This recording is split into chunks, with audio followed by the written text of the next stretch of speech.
Okay, Representative Ives for 5 minutes. Thank you very much. I really appreciate this opportunity to speak with you. I'd like to address a few things that have been talked about. First of all, to Mr. Harrison, you represent or you sit on the Wheeling School District Board, is that correct? Is it Wheeling 21? Wheeling 21 is correct, yes, ma'am. Okay, so I find it interesting when I looked into the metrics here. Your school district spends 30% more than the state average. Your spend per student is $16,571. 30% greater than the state average. The amount of kids that are ready for the next level in your district is 27%. 27%. That metric is not accurate. If you Well, that's exactly what's on the ISB, sir. Okay. If you don't mind, I have the microphone. That is what's on the ISB report card. And I would say that you need to, there's a problem here.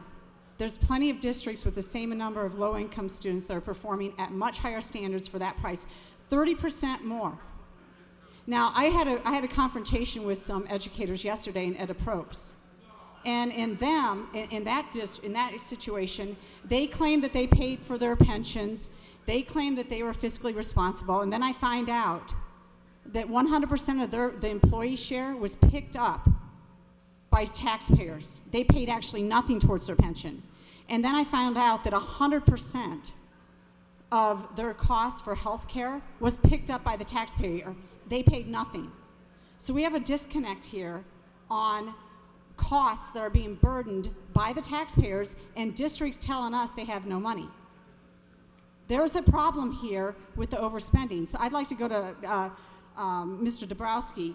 Mr. Dabrowski, we know that there's ways that we can save money.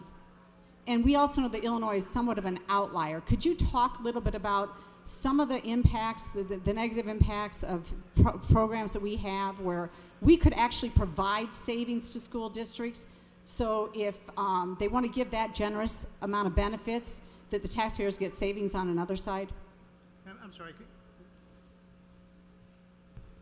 sorry, could you please clarify the last bit? I'm just curious about how out of line some of Illinois is in terms of collective bargaining and some of the other mandates that come from the state that impose costs that we cannot recoup to spend actually on students. Sure. We've done a lot of work in looking at contracts for not just teachers' contracts, but municipalities as well. But focusing on teachers, if you look at contracts, most in Illinois, 2/3 of all school districts in Illinois pick up the pension costs as a benefit for their teachers, some or all of those pension costs. So that means that in many school districts, teachers don't even put in their fair share towards pensions. And that's a benefit that was negotiated at some point, but it's not affordable to the people of Illinois. A second benefit, for example, in many contracts in Illinois, the last 4 years of a teacher's tenure, 6% automatic increases for the last 4 years. That means that spikes the salaries, which are then used in the pension calculation, by nearly 25%. That, of course, pushes up the pension cost, again, making it unaffordable for Illinois families. Things like master's bumps. There's automatic master's bumps. So if a teacher gets a master's, they get very large increases. Now, again, that's a benefit that's been negotiated. However, nobody in the private sector gets an automatic increase because they get a master's. And I'll give one more. Accumulated sick leave. There's many workers in the government sector who get to accumulate their sick leave for their entire career, and they get to turn in that sick leave as years of service credit to get a higher pension. Again, all those things, again, they were negotiated, but they raised the cost of education dramatically, and that means that property taxes are going up for things that nobody in the private sector gets. So those are the kind of reforms that we need to look at when we talk about collective bargaining reforms. As long as those benefits continue to grow, then taxes I have a few more go. questions if you don't mind, and Sure. I'm running out of time.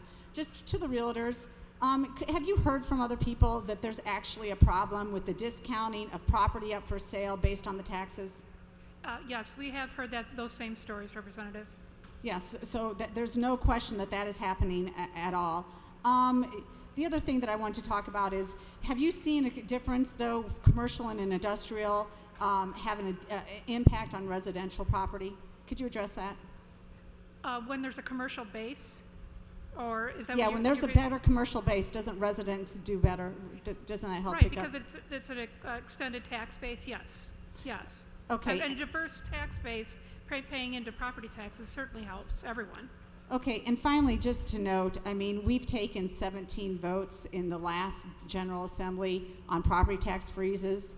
Not a single vote made it out of the Senate and up to the governor for a signature. And members who have talked about how we can't freeze property taxes, that just talked with this panel, voted for a property tax freeze. So, you know, they're talking out of one side of the mouth and voting in a different way. So just wanted to put that out there. Thank you.